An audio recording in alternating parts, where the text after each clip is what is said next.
Madame la Ministre. La parole est à Monsieur Christophe Plassard pour le groupe Horizon. Merci Madame la Présidente. Monsieur le Ministre du Logement, aujourd'hui les Français ont de plus en plus de mal à se loger. Marché de l'acquisition du locatif, nous connaissons une véritable crise du logement. J'ai été alerté sur ma circonscription de la Charente-Maritime par les professionnels, du maçon au diagnostiqueur, de l'agent immobilier au notaire. Ainsi, le marché locatif souffre d'une raréfaction de biens en raison de diagnostics de performance énergétique dégradés dont la fiabilité des critères de notation n'est plus à démontrer.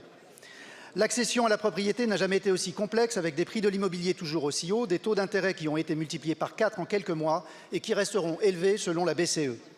Dans le même temps, le marché de la construction et de la rénovation, lui aussi fortement ralenti, en raison notamment des hausses de prix de matières premières, alors même que les marges des grands acteurs de la fourniture de ces matériaux n'a jamais été aussi élevée. À cela s'ajoute le renchérissement du foncier sous la pression de la demande, comme la contraction de l'offre. Enfin, refoulés par l'accession à la propriété, les ex-acheteurs primo-accédants viennent gonfler les rangs de la demande de logement social. Toutes ces difficultés surviennent en même temps que la fin des dispositifs PTZ et Pinel. En un an, les déclarations d'ouverture de chantier ont chuté de près de 20% sur la même période en Charente-Maritime. Ce constat est partagé par tous. Nous savons aussi que la construction a une inertie forte et que la reprise ne sera visible que 2 ou 3 ans après le retournement du marché.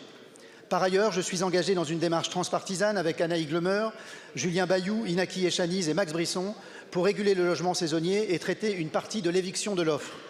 Par exemple, près de 4 000 locations de courte durée sont allouées sur l'île d'Oléron, soit plus 17% depuis 2022 pour une île qui comporte 22 400 habitants. Monsieur le ministre, vous êtes arrivé en poste il y a un peu plus d'un mois et le logement a besoin d'un choc d'offres et de simplification. Ma question est donc simple. Quelles sont vos priorités, vos axes de travail pour traiter cette crise et pour de nouveau pouvoir affirmer « quand le bâtiment va, tout va ». Je vous remercie. Merci beaucoup, monsieur le député. La parole est à monsieur Guillaume Kasbarian, ministre en charge du logement. Merci beaucoup, Madame la Présidente, Mesdames et Messieurs les députés, Monsieur le député Christophe Plassard.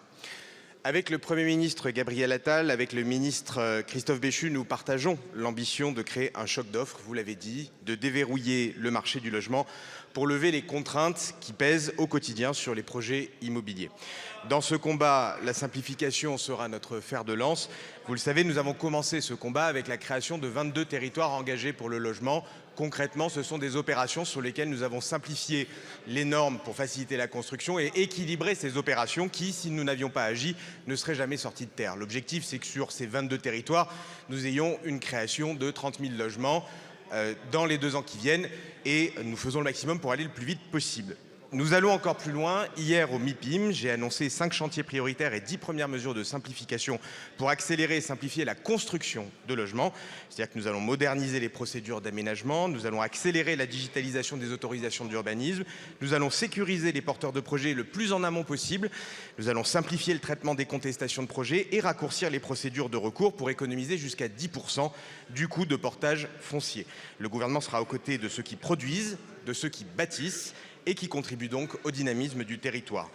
Je voudrais également préciser par rapport à votre dernière question, puisqu'il me reste quelques secondes, que sur les meublés de tourisme, je partage bien évidemment votre préoccupation, que ce soit à l'île d'Oléron, en Charente-Maritime ou dans de nombreux territoires. De nombreux logements se transforment en meublés de tourisme, accentuant l'attrition de l'offre de logement pour les Français. On doit équilibrer les règles fiscales, les règles de rénovation et donner des outils de régulation aux communes. C'est le sens de la proposition de loi transpartisane que vous avez citée. C'est aussi le sens du travail qui est mené par la mission Anaïs Glemer, Madame Ferrari également, qui avait été confiée par Madame la Première ministre Elisabeth Borne à l'époque et qui proposera des mesures incitatives pour inciter à l'investissement dans l'offre locative. De l'offre et encore de l'offre, c'est bien la feuille de route que je m'active à mettre en œuvre. À vos côtés, Monsieur le député, à vos côtés, Mesdames et Messieurs les députés. Merci beaucoup, Monsieur le ministre. La parole est à Monsieur Brian Masson pour le Rassemblement